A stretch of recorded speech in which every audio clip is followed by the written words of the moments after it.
Hey guys, Claudio Valdivia here with the Think Real Estate team. I am here with my co-host Erica Osborne, and today we are interviewing George Burlacu. I'm going to turn it over to Erica to kind of tell us how she met George and the relationship there.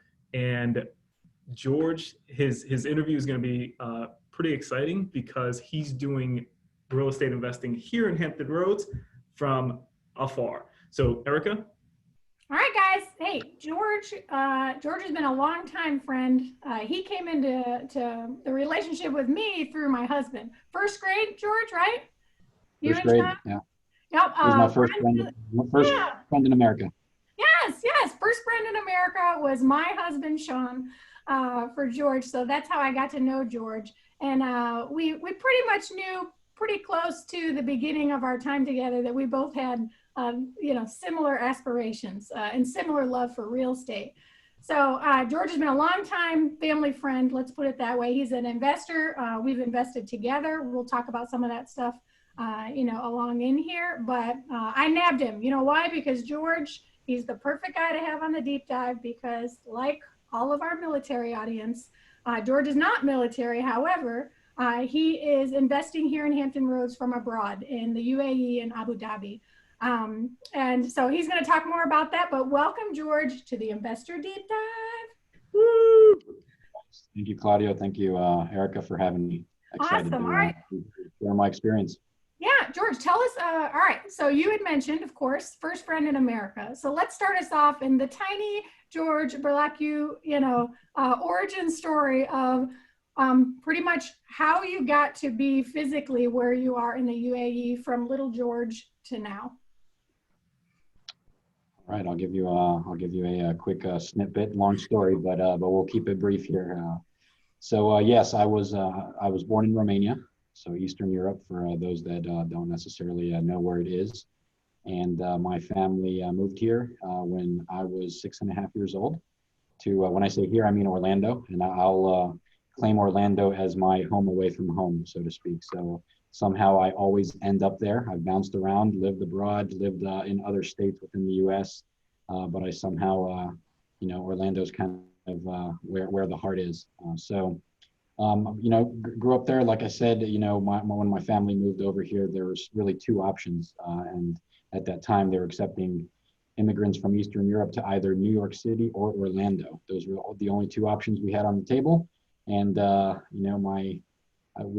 my sister and I overheard my parents kind of discussing what are we going to do, and we knew that Mickey Mouse lived in Orlando, so here we are. So we kind of relocated over there, and then kind of got integrated into the school system, society, sports, things like that. And then I was in the East Orlando side, so went to elementary school with Erica's husband, Sean Osborne, and others, and we've certainly stayed in touch ever since.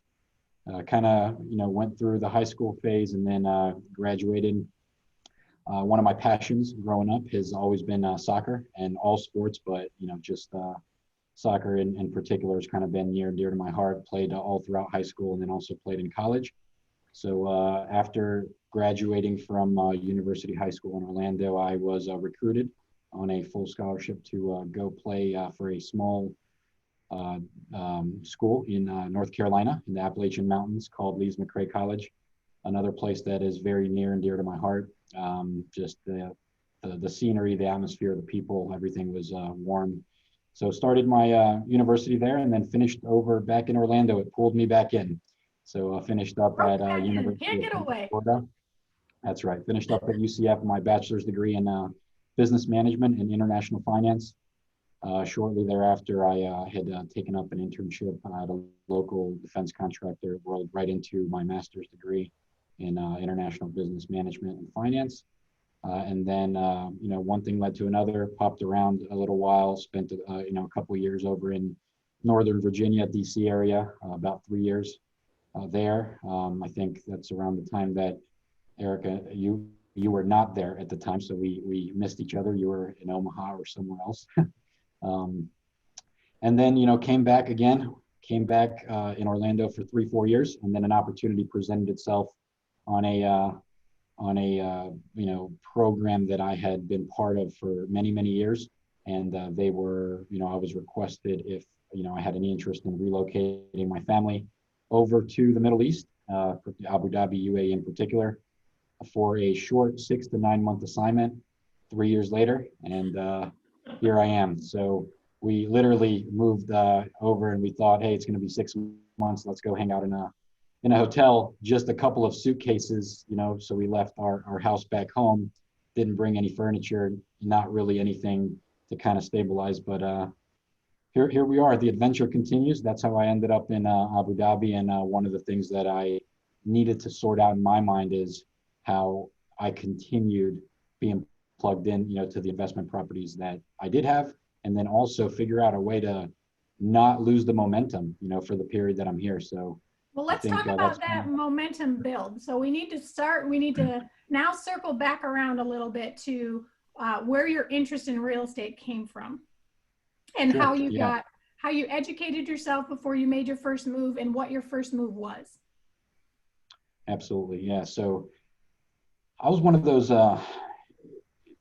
interesting kids that always had a passion for passive income before I even knew what passive income was. Right? So I had not yet read Rich Dad Poor Dad. I had not yet, kind of understood, the strategy there. But I was the guy who, anytime anyone wanted to play games, I was the one putting together a business case for playing Monopoly. And I was the guy who, hoarded and bought everything I could and negotiated with others when I got into trouble to hold on to what I did, so that I never had to sell anything. So I liked that. And then, my passion for that kind of translated into what I call real world Monopoly, which, there's various different strategies, different techniques, which we'll get into later, I suppose. But that's kind of been my passion. I mean, one of the things, and I know, a lot of the books and folks kind of, teaching and, investing in real estate always use the term, trading, time for money. But for me, really, I was fortunate that resonated early on. Maybe it was because of, my background, and I kind of saw what my parents had gone through with regards to, spending, the good time of 15 to 25 years working 12 to 16-hour days consistently. And for me, while I understood why they were doing it, and while I always tried to figure out a way to incorporate other streams of income while you're kind of putting in the, the W-2 sweat equity, so to speak. So it was a passion I picked up early on. And then I've always enjoyed reading. So, I was the middle schooler and elementary schooler, not reading, Goosebumps, but I was picking up all of the real estate, real estate books. I hope you put in Goosebumps in there. In middle school? Yeah, I loved Goosebumps, but those books were like gold. So I would trade them, after I read them to upgrade to, some of the real estate books that I had kind of picked up. And then one thing led to another. I kind of started learning the lingo, and then I started building a financial freedom account, which I still have to this day, that, whatever I picked up, and I used to do side jobs, odd jobs all the time, and in middle school, I opened up a lawn care company, and any penny I got, I kind of put into that account, and then one thing rolled to another, and then that eventually rolled into my first investment, which we'll probably cover there shortly. Oh, go for it. Slide right into it, George. Real quick, George. So I wanna jump into and talk about some stereotypes that kind of hold true in here, and try not to offend anybody, right? You're a first-generation immigrant to the United States of America, and usually when somebody immigrates to the United States of America, a lot of those individuals, they don't come here looking for a job. They look, they're chasing a business opportunity. They're chasing, I'm going to set up a business that's going to be foundational for my family, and it holds true here. Now I say that, and most people that are born in America, they're not programmed with that. Can you walk us through there? And that shift, that tide is turning with people that are born in the U.S., where they're becoming more entrepreneurial. But it's something about immigrating to America that like most of those individuals are not, I don't want to go work for somebody else. I want to go start my own thing. Can you kind of Yeah. help us with that mindset, that process? Yeah, absolutely. No, that I'll be happy to. And I think you hit it the nail on the head. It is a mindset, right? And it's a cultural mindset that I think is ingrained, in other countries. And then also, I see the U.S. changing slightly, but not fast enough, right? Because I think it starts in our in our lower level education environment, right? And you're never taught the fundamentals of, managing your finances early on, right? Or managing, or how to obtain interest or what passive income is, right? You kind of go through elementary, middle, high school, even in, unless you seek it out, you might not even get some of that stuff in college, Yeah. right? So even the finance courses I took all the way through my MBA, a lot of them were corporate finance structured, right? And that's really managing balance sheets, things like that, but not how you really make money work for you. It's how you manage assets for large corporations. And I think that's kind of the fundamental difference. Again, some of my upbringing, I'll say, is not unique because I see a lot of, first generation immigrants doing the same. And my parents, I mean, they don't have an education at all, a formal education, right? They didn't even finish, middle and high school. That's just the situation it was, in the Romania during that time. That's kind of how they grew up. But when they first came here, of course, they picked up any job they could, worked, 16-hour days, day and night.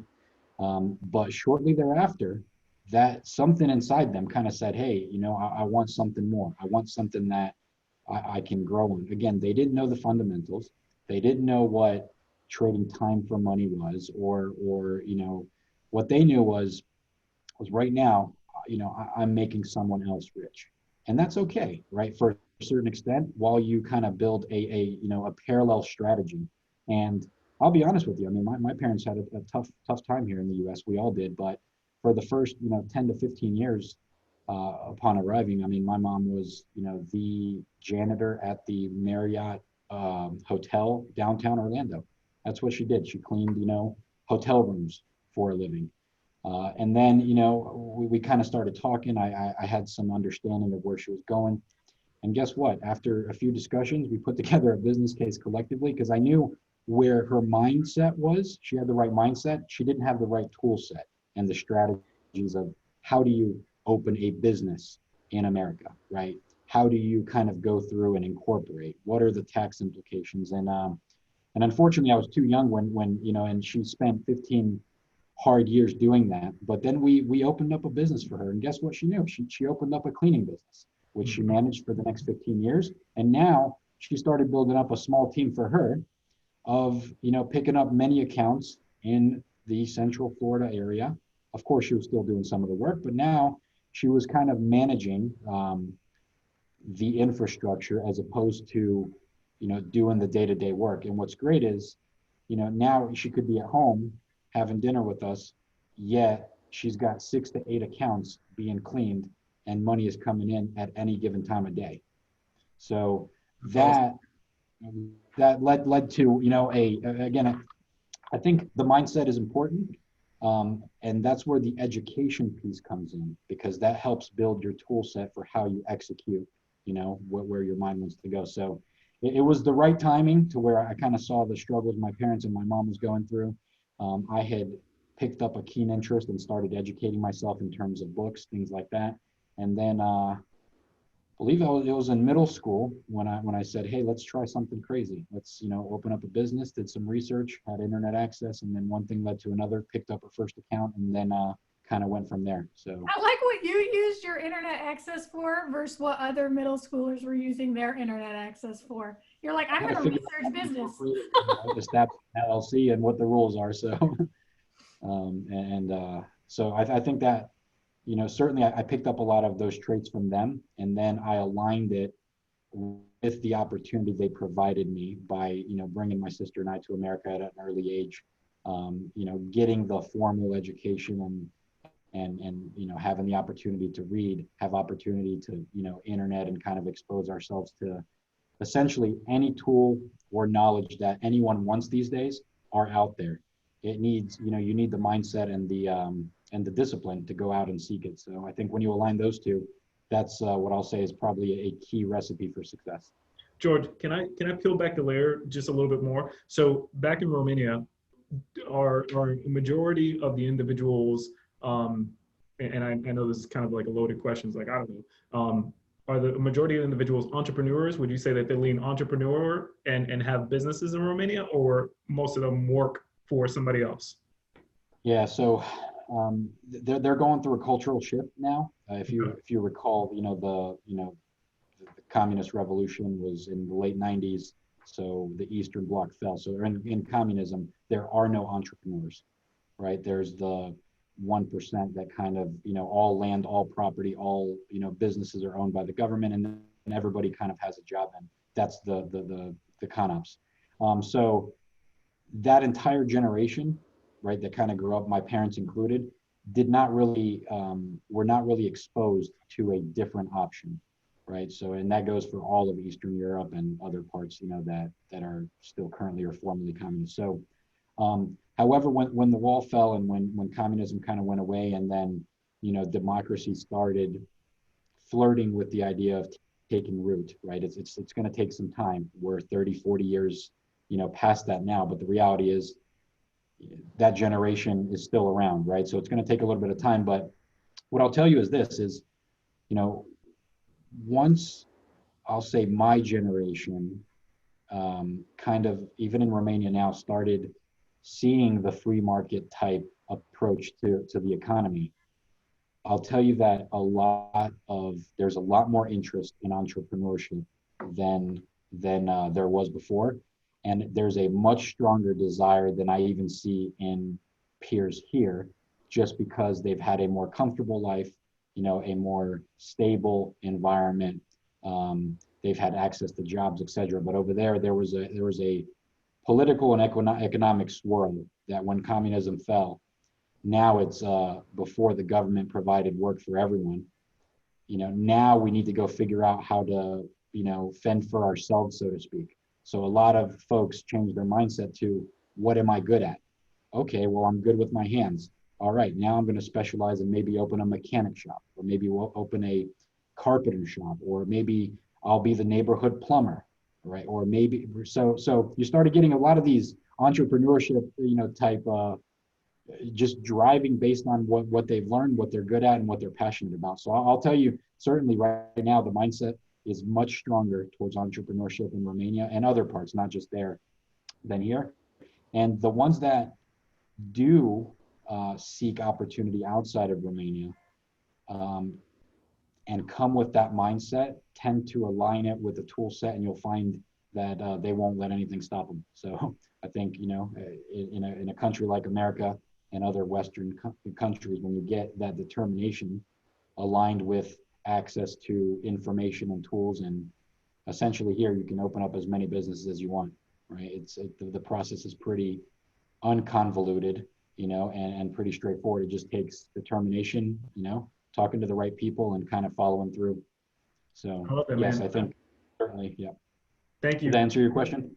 Yeah, absolutely. I just, I wanted to walk through that with you because I think that there's a revolution, for lack of a better word, kind of going on in the States right now, where more people are walking away from the safety and security that's been here for a while in a 9 to 5, where you have, you're working a 40-hour work week, no more, no less, unless you want to. You have health benefits, you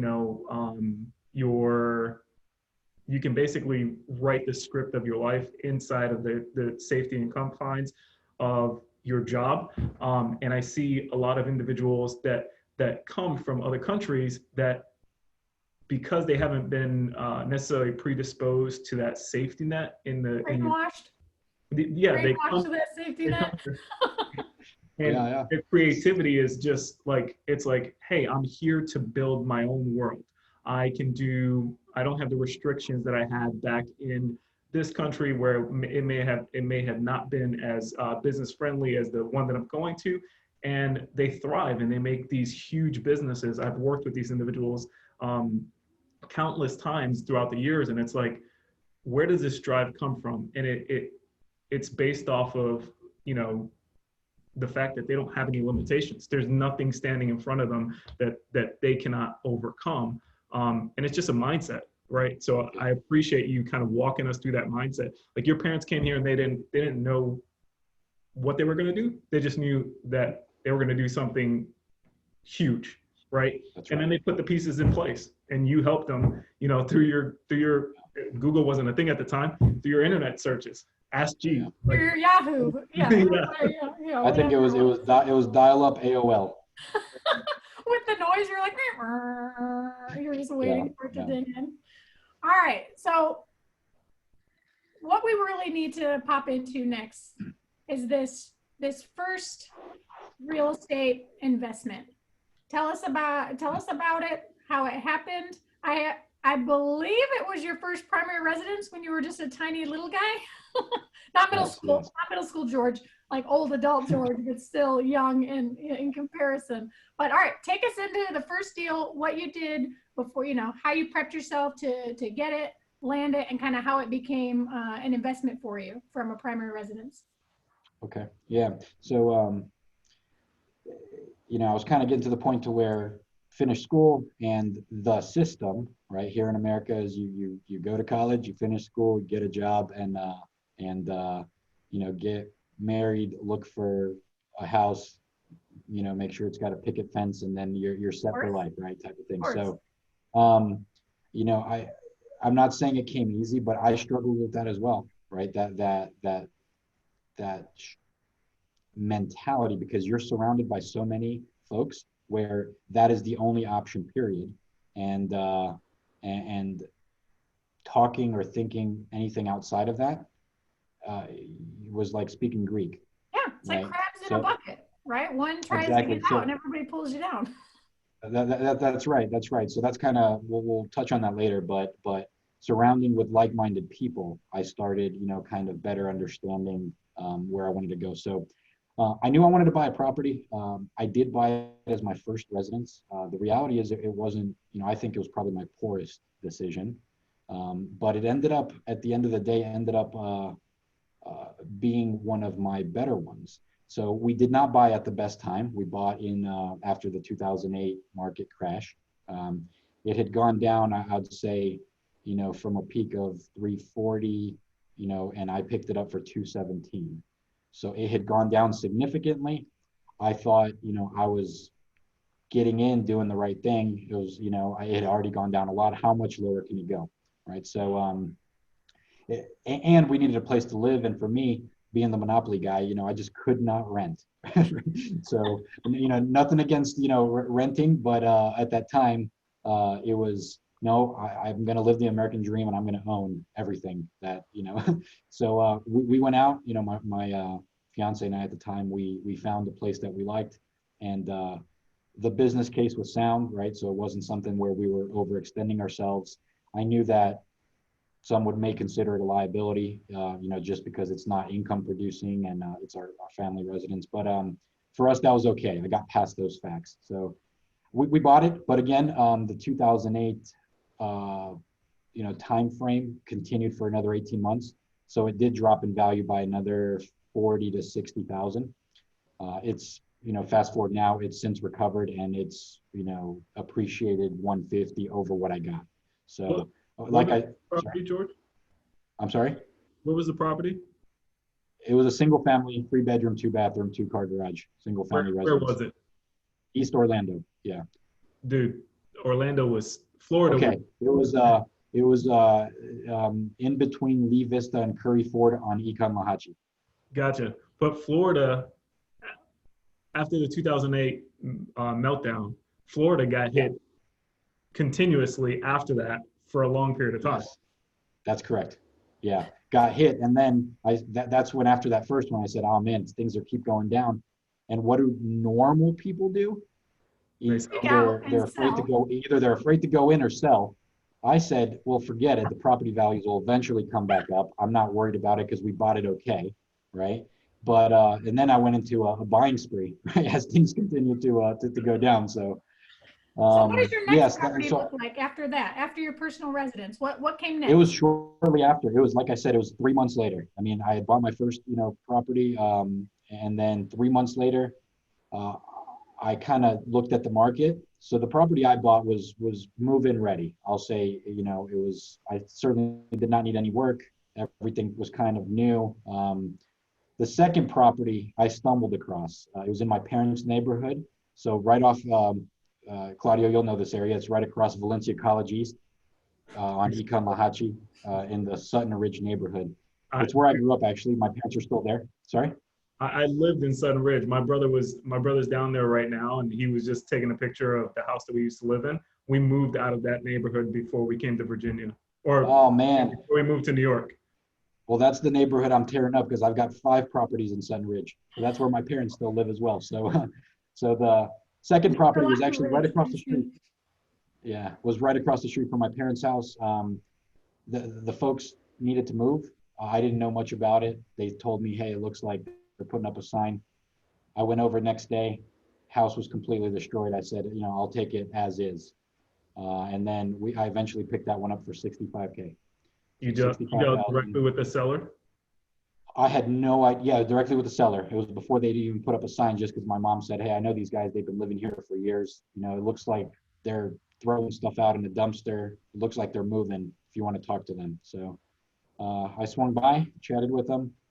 They were in a position they needed to move. And the reality is my financial freedom fund was not yet 65K fat, right? So I made a deal with these guys. I signed, but I needed to go find the money, right? So in this instance, I found the deal. I ran the business case. I knew 65K was a steal because it's over 100K of equity immediately. Yes, it needed some work, but that's where my dad and I came in. So I needed to go find the money, and we did. It was kind of, at that point, it was a family affair. So I didn't have hard money lenders. I didn't have, a lot of deep pockets. I didn't quite have all the connections in place yet.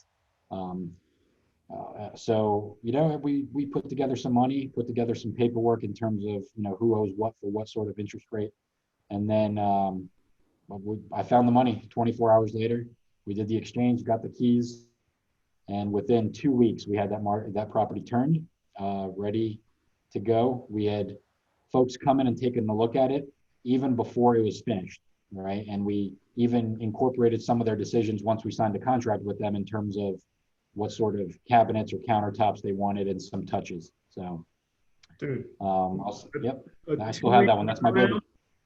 Sorry? A 2-week turnaround on a property you said it was destroyed? 2-week turnaround, 2 week. Yeah, I'm talking about holes in walls, it needed, new appliances, cabinets. We exchanged, we threw out all the carpet, put tile throughout, and that was a 3-man job, my dad and I, and then we got a guy kind of helping. So, but that, again, that comes down to, you can find the time, right? You're just going to have to prioritize and cut out other things if this is important enough. And to me, at that point, I knew what I was doing enough to be dangerous, but I had overextended myself because it was not my money. And now I'm responsible for other liabilities. And I knew this property was a gold mine. And I did everything required to turn it as quickly as possible, start turning cash flow. And that is my first baby. I have it to this day. I have no intention of ever selling it. I guess that's your classic buy, rehab, refinance, rent, so your Burr strategy, because Yeah, I've refinanced that maybe Burr. 3 Like times. that was the time before Burr was even really a thing. It's old school. That's right, but this guy has given me 3 proper refinances, still turning a proper monthly cash flow, and it's there. So. All right, so that cash cow is sitting there doing well. Tell us a little bit about a deal you've done that hasn't been so hasn't been exactly what you thought it might be. And don't you talk about our 8 unit yet. It's not done. Yeah. One of them, so after I grew to those 2 properties, shortly thereafter, similar to my relationship with Erica, I had a relationship with some other, another team, another couple that we've since, formed a partnership with. We've got our own LLC down in Orlando, Florida, and we kind of went to attack the market with the same mindset. So with them, we've been able to pick up 3 properties. We're working on a potential 4th, all in Sutton Ridge, all in the same neighborhood. Man, totally taking it over. Yeah. So, this example relates to one of those. And I think, we maintained the same approach. I'll say we bought at a good time. We bought at a good price. We negotiated well. They needed quite a bit of work. So, we put in some sweat equity and collectively built up, some of that equity in the property. But I'll say the second of the 3 is where we struggled, and it had to do with placement of a tenant that ended up being a nightmare. And, lesson learned, we probably saw it coming, but we convinced ourselves, to be greedy and, run with the money up front. So now, just to put a little note in here, George self-manages. Yes. So that's I just want to put that out there that he self-manages. Yeah. Reminder, he's living in the UAE. I don't know if this is necessarily a current story, but at the same time, he self-manages. Well, it's not a current this year story, but it's a story that I went through in the last 18 months, and certainly still living here. So it was very relevant.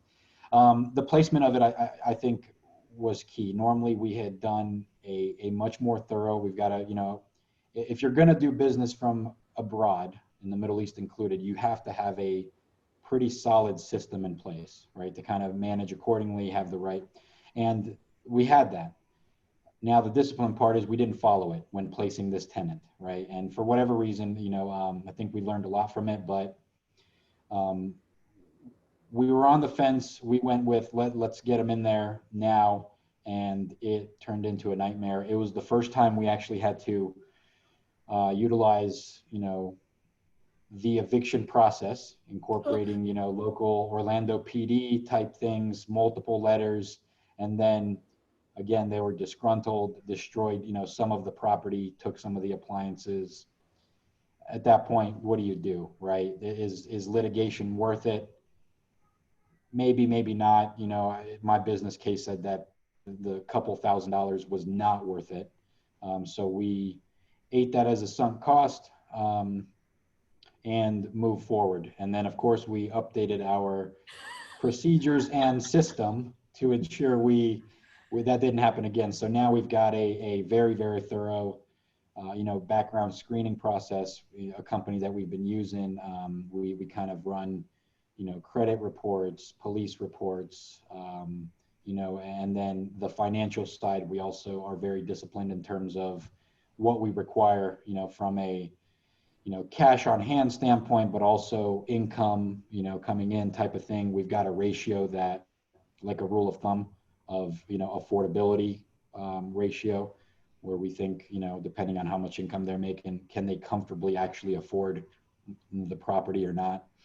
So I'll say it certainly was an unfortunate experience, but I wouldn't change anything because we did learn a lot. It helped us to improve as a team, and we incorporated all those lessons learned into our revised system, and we have actually implemented them on the subsequent property that we purchased shortly thereafter. So it was a setback, but overall, it's bound to happen, and I think those are, if you take them as learning experiences, then it was probably a very cheap learning experience overall.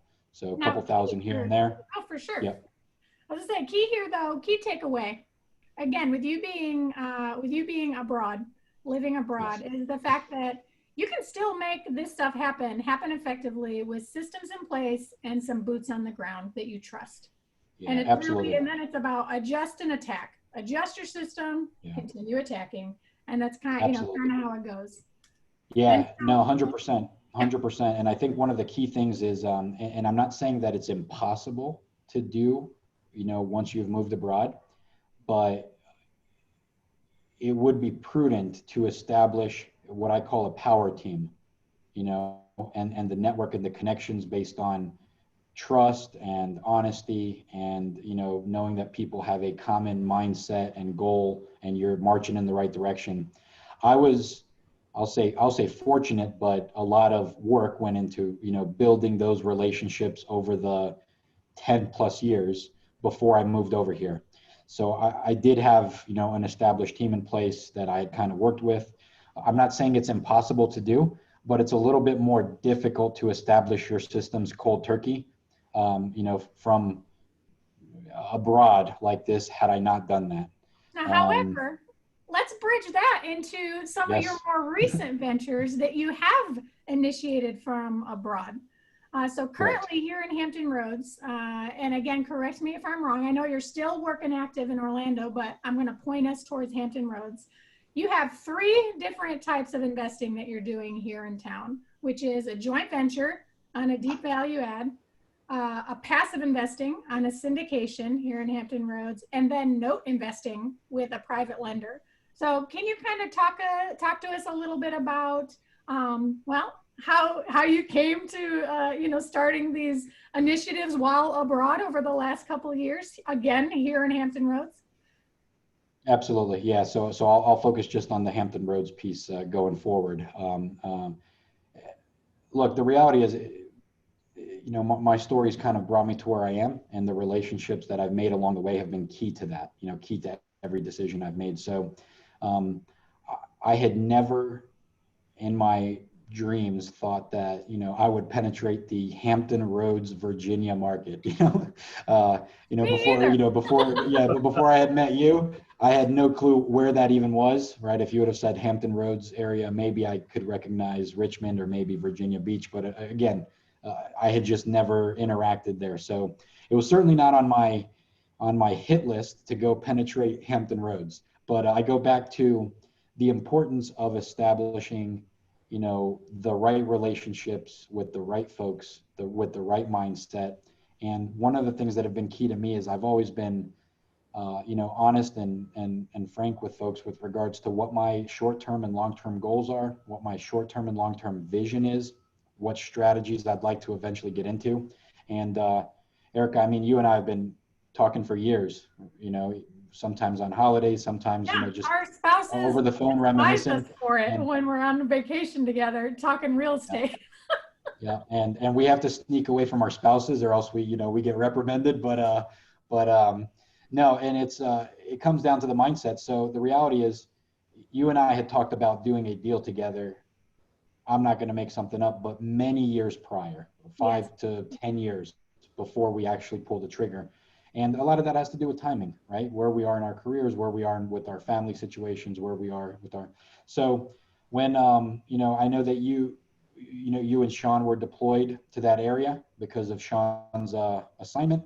I knew you had, transitioned, and working for your current employer now, and kind of doing something that you're passionate about and you love. So we've certainly kept in touch. And I know your posture had changed, and you started reaching out a lot more and saying, hey, I'm seeing a lot of deals.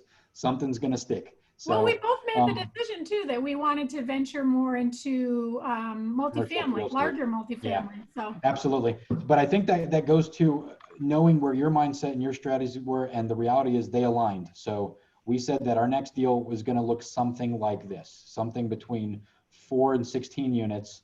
We don't really care where it is. And then here's how we would structure the deal. So we had, in principle, we had the agreement. And then, I think when the deal came forward, we both got super excited. And this is one where this is how you do business from abroad. I pulled the trigger on this. I think after 2 or 3 conversations with Erica, I ran my own business, case, my own numbers. Erica, and, we put together, she put together her analysis, her assessment. We compared notes. She sent some pictures, and this was totally a decision made virtually, from my computer with the internet, looking at some pictures, looking at some videos. I had never stepped foot in Hampton Roads to see the property. And that is how we came across closing on our first, 8-unit multifamily, which I'm very, very excited to get close to stabilization and moving forward into the cash cow stage. Yes. Portsmouth, hurry up. Hey, George, right. Real quick, would you have done that, all the same things, except this is your first deal, right? You had the relationship with Erica, um, but you haven't had, like, this would be your first ever deal. Would you have made that decision to invest virtually with Erica in Hampton Roads without any other real estate behind you? Yes, I would. I would, as long as my mindset was the same.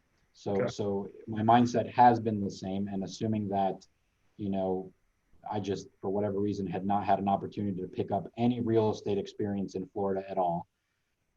I think based on my level of education in the field, my comfort level, the relationship, I put a lot of emphasis and importance on the relationship, right? So I have to trust the person. I kind of have to trust that. To me, that's more important than the deal, because as long as we have a good foundational relationship, everything else will make work.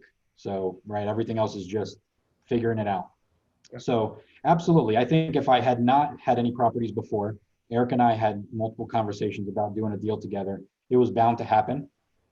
She brought forth a deal that it was sound, the business case was tight, and I'm very much I like to understand the risks, but I don't let that hold me back in anything I do in life. So I don't want to say I'm a risk taker, but I take balanced risk and I go in head first. And when I do commit to something, doesn't matter what it is, I will figure it out eventually. All in, So, all in. Yep, all in. That's how I roll. I can't do halfway, because if I do halfway, then you don't put everything you have into it. So that's the first deal. You've thrown out a bunch of nuggets, and I just want to, like, dial into the last 10 minutes worth of nuggets. So the first thing, when you had that failure with the renter in Orlando, you're like, hey, listen, it cost me money. I chalked it up to an educational piece, and we went ahead and we made things better. I think that here, a lot of times when somebody's starting a business, or they're conducting themselves in the workplace, they're looking for excellence, right? And the challenge is that it's this unattainable thing, right? Like, it leaves no room for failure, but in reality, we need the failure in order to improve on things, right? Like, if you've never lost at anything, then it's just bound to, when you do fail, it'll destroy you. But you said, hey, no, we had these systems in place, they weren't followed, we learned from it, we paid our dues, the learning tax, right? And we moved on. Then we fast forward, and we're talking about, my business has been established, but I want to take it to the next level. It's about timing and availability and pulling the trigger, right? Like, you were open and willing. Like, the only reason that you're investing in Hampton Roads is because you had already educated yourself and put things in place, manage your money correctly, manage the properties that you had under your stewardship correctly, and now this opportunity presented itself, and you were available to receive it, right? Like, I think that, sometimes because we're so frantic and going here, there, and everywhere, we miss these opportunities. But 10 years worth of conversations led to the perfect opportunity to be able to invest. Lots of vacation business case scenarios. That's right. And that's just one of many. No, you're spot on, Claudio. No, I appreciate you summarizing that very eloquently. And one of the things before we transition into the second Hampton Roads initiative is, someone's strategy and short-term and long-term goals have to adapt, right? Because as you gain new experiences, as you learn new things, and mine certainly have. So one of the things, in moving over here, I've really had to challenge myself, to one, redefine, how I want to do business, and then figure out, how I'm going to get out of my comfort zone to pull the trigger, because it's scary, right? Being over in Abu Dhabi and not seeing properties, and, putting a lot of time, effort, and money into these ventures is not a trivial thing. So, but it aligned with my strategy, and my strategy when I moved here and realized it was not going to be a 6 or 9 month assignment, was really, how do I establish multiple streams of passive income strategies, right? And we've talked about the ones in Florida with regards to the refinancing, potential income, with the rental monthly income, with the equity when you buy, etc. And now, this is a completely different structure where on this 8-unit, now Erica and I are 50-50 partners. And now we have a partnership in a multifamily 8-unit apartment, complex.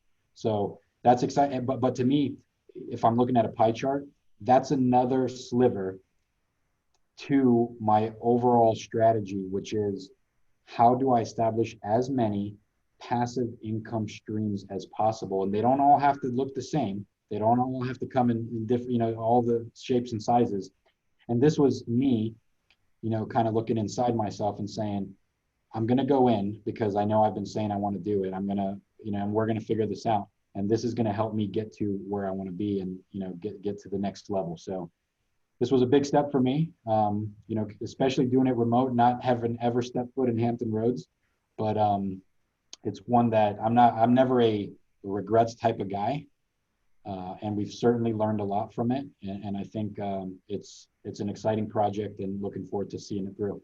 For sure. So now we add another slice to this pie Yes. of passive income. So we go into passively investing in a first syndication. And the thing about it is it's a first syndication for the operators on the GP. So it's, a little riskier, I guess you would say, even though I think I know what I'm doing. Learning lessons along the way, humble, blah, blah, blah, of course. However, now you add another piece of, to the pie to passive investing. How did this deal feel for you, in comparison to the joint venture versus just passively investing? Yeah, absolutely. And again, it has to do with being educated on different streams of income, right? And understanding the various aspects of real estate and how you structure a deal. And the reality is, I had to get out of my comfort zone here, and find other ways of investing. And I think, the experiences that we shared and we learned on the, 303 North property led to an increased confidence in our collective ability, to pull a deal like that together and kind of work through the challenges, through completion. And from that, I've kind of always, kept in touch with, I don't like to keep many friends, but the ones I do are always based on honesty, trust, and, and I like to, kind of make sure that I communicated that to Erica, that if any other deals came along, keep me in mind, whether they're active, whether they're passive. And then I know that she, her and I went back and forth on quite a few other deals, but one stuck and one resonated with me. And this was another sliver that I had never experienced before. And that was okay. And that was okay, right? Because I like pie, right? And this is just kind of, filling the residual income, passive income type portfolio, which I like to, call it.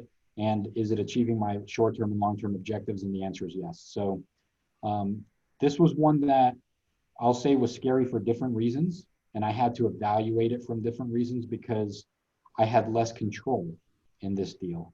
And that's okay. With the Erica one, I think we kind of, we went forward, we made decisions together and we kind of executed accordingly. With this one, I had to get to know the partners, the general partners, to a level of comfort and trust to the extent possible, because I've never met anyone, in person aside from, a Zoom call outside of Erica. But I had to get to a point to where, I understand the deal. I got the finance side of it. I understand it's a good deal. But do I have a confidence that the general partners are going to take this deal and execute towards the financial objectives that are, in turn, going to drive my IRR and return on invested capital numbers? So, after multiple discussions, after a lot of analyzing data, the answer, I came back with was yes. And I, again, forced myself to get outside my comfort zone. And jump in. And I told Erica, what do you need? She said, here's how much we're looking to raise. I told her, here's how much, I'll contribute. Good luck. And it looks like it helped. It looks like the team has moved forward. And from what I hear, what I read, the reports that she sends out, it's progressing very well. And it looks like the team that's in place My gut feeling was correct, and I think it is the right team. I think they're doing the right things, and it's another deal that I'm very, very happy with, even from a passive investor side, and I'm okay with that. George, knowing you, knowing quite a bit about you, this release of control is a new concept for you, right? Can you maybe explain to us a little bit about the mental switch that you may have had to have and how you made that? Yeah, absolutely. And I think it comes down to, you're never gonna change your internal comfort level to how you behave. So I'm always gonna want that level of control, especially in these situations, because that's who I am ingrained, right? But the reality is, I mean, people can grow, right? They can understand different perspectives, based on a lot of the readings. And when I get in a situation like this and it's outside my comfort zone, I always go back to my written objectives and strategy. And does this deal fall and help my objectives and strategy? And if the answer is yes, I better have a damn good reason why I shouldn't take it. That's how I look at things, right? And then I try not to talk myself out of things, because there's a risk in everything you do. So I try to so yeah, absolutely. This was an area outside my comfort zone, but again, that's why I put so much emphasis on trust and communication, and having, kind of an open dialogue to be able to get hands off. And the reality is, this experience has made me a better investor now, because I've gone through the process, and now my comfort level has increased. It'll never be as comfortable as me keeping control, but it is now increased to where these deals aren't scary anymore, right? If it's the right deal with the right people, and the numbers make sense, then I better have a good reason as to why I should not jump in. So I like that frame of mind, though, in reality, because it's it's kind of, first it's trust and verify, right? But then it's also I like that it's stacked to, you have to have a really good reason not to, like the risk and everything that's involved over here. You take it into consideration, you analyze it, you look at it, but there's got to be a screaming ball of fire over here for you not necessarily to take that educated risk, which is pretty badass. So we are going to go now your third channel of income from here in Hampton Roads, and talk to us a little bit about that, the note investing. absolutely. And this is one that's exciting, because I just closed on another one yesterday. So Oh, I've got 3 going on right now in Hampton Roads. And I know I've reiterated this a lot, so I'm hoping that this is taken as a key takeaway from this from the session. It goes back to having a core power team in place, relationships that are built on honesty and trust. And the reality is, you had gone through your think groups, you had gone through your sessions, and I had communicated my objectives and strategy with you in terms of wanting to eventually get into passive note investing years ago.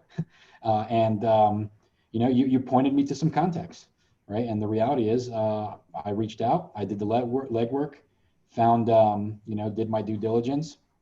And, I think that's the long-term dream. okay. And also a very, very sound investment strategy for people that are either deployed with military or currently overseas on any sort of assignment, or in a period in life to where they are just not able, for whatever reason, to be able to be as hands-on. So can you tell the us a note little bit investing, about what note investing is, George? Can you explain it for somebody who might not know what it is? absolutely. Yeah, essentially, I mean, at a high level, you become the bank, right? So for me, note investing is, I've got, a lot of cash set aside, and I am always looking for opportunities, whether they're active, passive, note investing, etc. But what's cool about note investing is, I've had a lot of good mentors along the way. I've had a lot of good people helping me. I've had a lot of relationships that's been built on trust, and have kind of, so, as I'm progressing through my career as an investor, I always look for opportunities to give back. I always look for opportunities to help others, to share information, to help others get past their first deal or into their next one, help them get out of their comfort zone or scary zone. So um, what note investing is essentially other investors looking to raise capital.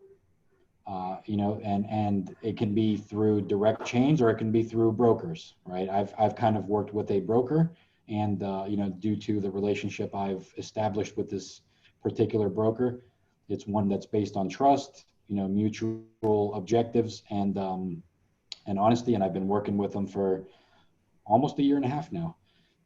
And essentially, the way it works is, he has many deals that come across his desk, whether they're multifamily, whether they're commercial property, whether they're residential, whether they're flips or, fix and holds, whether they're short-term, terms or long-term.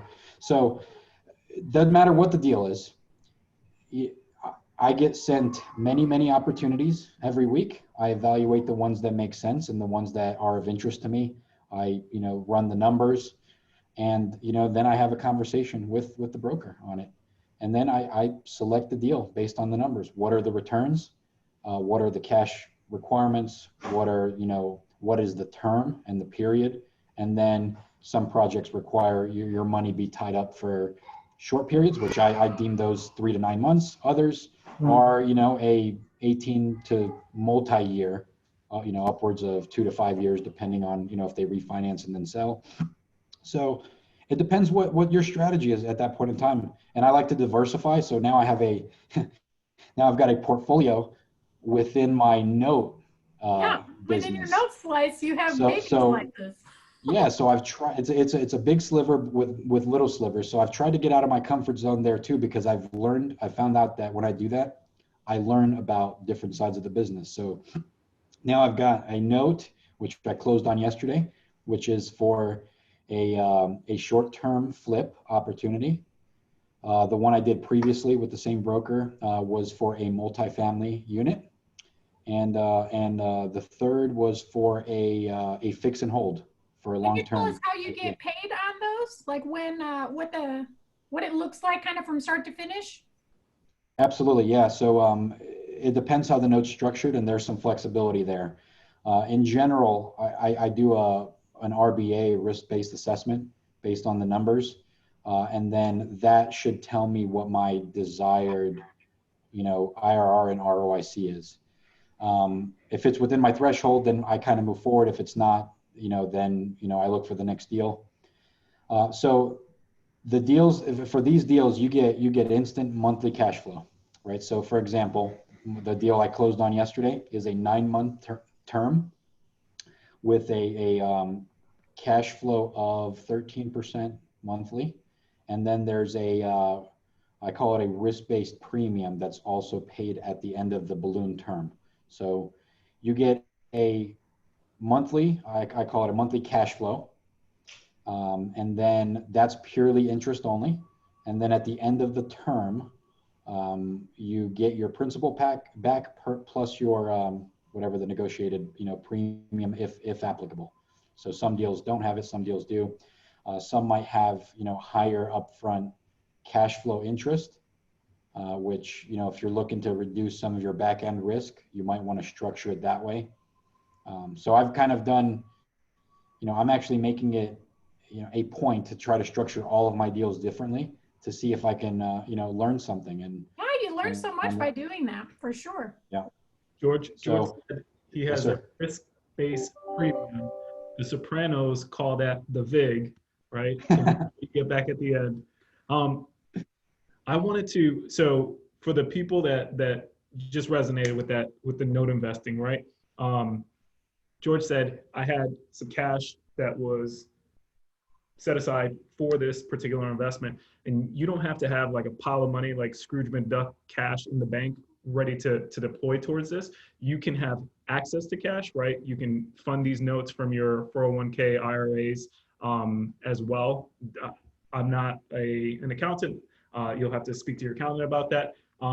Or access, and I wouldn't recommend this, access to cash through like a loan or credit, you can loan on that money. And as long as your interest rate is higher than the interest rate that you're paying on that money, you can make some cash there as You well. become the second broker is really what happens Yeah. at that point in time if you're funneling, through. I mean, yeah, absolutely. No, Claudio, you hit on a key point here, and the reality is I'm evaluating one of those strategies now as my fourth option, not necessarily because I need the cash, but I want to learn another sliver for my pie. And right now with interest rates Mine is historically huge, low, George. right, with interest rates historically low, I'm very close to pulling the trigger on refinancing one of my cash cows, pulling out 100K at 2.75, locking that in at historically rate interest rates. And now I'm able to manage that money with a very high confidence that I'll get more than 2.75 that I'm loaning against. So I'm actually in the process of getting myself comfortable enough to pull the trigger on that side of it. And then absolutely, I've also explored the 401k strategy. I've kind of run that through my accountant and legal team to assess what are the short-term and long-term implications, what are the payback, requirements. So there are so many ways to go about this. Traditional and Roth IRAs are also ripe for this type of thing. I wouldn't necessarily recommend that as your first investment, to just go off and liquidate your 401k to give to a broker and hopefully you get a successful note, because there is a level of risk in it. However, and I think that's probably the main topic of this interview is, for someone that is deployed, for someone that is in another state, country, overseas, for someone that wants to continue that momentum or build, other ways of residual cash flow. This is a very, very good opportunity to do that if you have not yet established your power team, and you don't have, your realtor on call, or your property manager, or your contractors, structure set up, or you may not have a system in place. I think with enough education and with enough knowledge and the right mindset, someone in my position, or someone that's deployed that's hoarding cash can certainly use this as a way to get into real estate investing. And then in my mind, it's a way to also build your network in parallel. And that, more importantly, will lead to other opportunities down the road, whether it's in 6 months, 5 years, whatever it is. So that's kind of my take on this whole experience. And right now, there's so many deals that come by. There are even offers for me to partner on some of them. So not only be, the lender, right, and lend a note, but also take a back end, more active role to where I'm lending to my portion, and now I control, 30 to 50% of that deal, and then however that deal is structured and the returns associated with it. So but I wouldn't have never been able to have that opportunity if I had stayed in my comfort zone, if I had not leveraged and followed through on the relationships that I had built over the last few years. And at the end of the day, I believe with a little discipline, there is so much knowledge out there that this is not something that a market that's impenetrable and only certain geniuses can get into. I certainly don't consider myself a genius, and I don't think other real estate investors are. It's just a certain mindset. It's a certain discipline level. The information is out there and accessible to anyone who wants it. It just has to align with your short-term and long-term objectives and goals. And if an opportunity comes across that does, you better convince yourself as to why you're not jumping in. So there better be a good reason. All right, George, and back again, that circles right back around to the fact of you better convince yourself why not to get in, because you've done your homework. There's no real reason not to jump. If you make an educated jump, there's risk involved, but as long as you know that risk, it is it's worth taking, bottom line. So we know you have much more, or at least I know you have many more pieces of the pie to fill, and we have a lot more real estate to do in our lifetimes together, that's for sure. But all right, so let's talk now. You're wise, George, okay? Right, so this is wise. Don't let that get to your head. Don't bring it up at the next vacation that I called you wise. However, all right, what is something that you might tell like a newbie investor or yourself as a little newbie? What's one piece of advice reaching up from here that you would throw back behind you? Yeah, absolutely. And I really try to give back a lot of information, a lot of knowledge, just because it's the right thing to do. And I've had a lot of good mentors across the way. So not only do I share this information with them, but this is what I would tell George 15 years ago as well, right? And the reality is you have enough information. You've done enough research, right? You've talked to enough people. If you have the right mindset, just do it. A lot of people that I run into that initially say, yeah, I'm excited, I want to go into real estate, they get stuck into, I know it's a little cliche, but they get stuck in the whole analysis paralysis swirl. And it's, part of it is, they've got fear of jumping in, they aren't sure, they're not committed, whatever it is, right? Fill in the blank. There are reasons that they are convincing themselves to either wait. And I'll give you a few examples that I've heard recently. Some of, the real estate market has been climbing since 2008. It's at an all-time high. I'm just going to wait. Okay. What I told my mentee was, that's an excuse. Doesn't matter what the price or what the market's doing. I don't care if it's at an all-time high or an all-time low. You don't wait. You look for the right deals. And as long as you're buying within your parameters and your numbers and it makes sense, it does not matter. Depending on where strategy is. Right now, I don't care what value my single family properties in Orlando are. I don't care if they appreciate by 300,000-400,000 or if they go down to 50K each. It doesn't matter. My cash flow per month you is may the lose same. a little sleep over that. No, and it has. What I'm saying is they've all been impacted, right, in 2008. But the reality is, my strategy for those and my objectives is monthly cash flow. My monthly cash flow doesn't flow, is not impacted by how the price is. So that's one thing I've heard. Another one is, well, we don't know what interest rates are going to do. Doesn't matter, right? What if I get in and I can't find the right tenants? That's okay. Right? If you have the right mindset, these are all things that you can work through, that you can, overcome. There's a lot of people who've, read Rich Dad, Poor Dad, and are trying to get into that mindset, but there is something that is holding back the majority of them.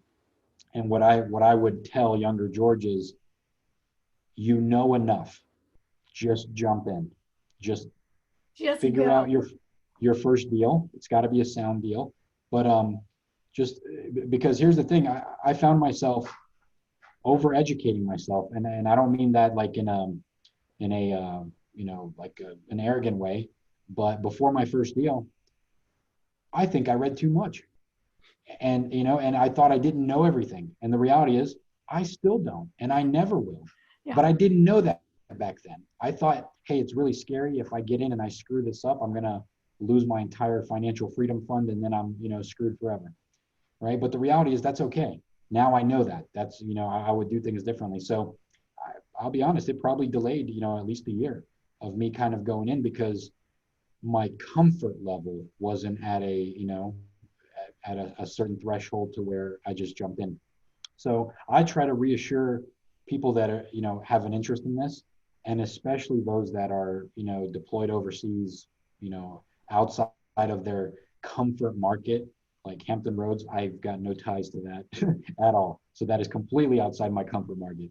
Actually, even in Orlando, my comfort market is Sutton Ridge. So get outside of that neighborhood, and and now I've got to, convince myself as to why not buy a house in another neighborhood.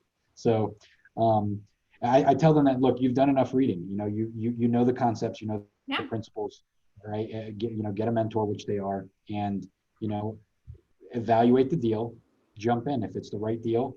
And if you have the right mindset, you've got the right tools, you figure everything else out. There's no problem that you cannot overcome if you apply yourself. So that's kind of with the right team, for sure. Yeah. For sure. All right, George, you and I both know we could talk for hours, and that's just how it goes. How could somebody who wants to connect with you and either learn more about a strategy that you're doing or, present an opportunity potentially, how could somebody find you if they wanted to come across you?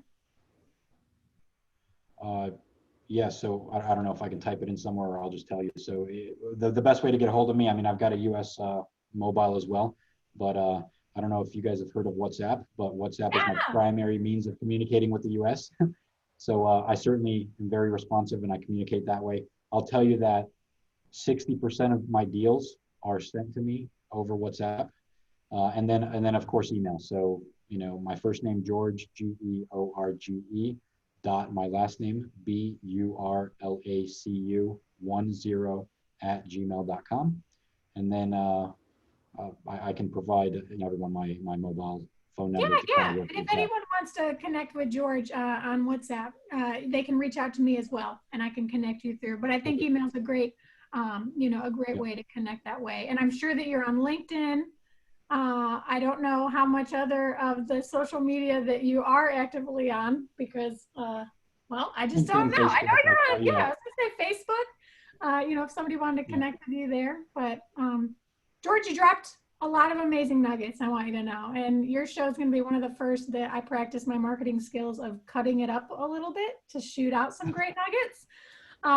So I look forward to pulling those out of there as well. But Claudio's going to bring us out here, but I want to thank you for sure for being with us from the UAE, and thank Brianne for allowing us to have you for this time, because it's probably kiddos' bedtime. So, if not, they're already in bed. But all right, Claudio, bring us on out.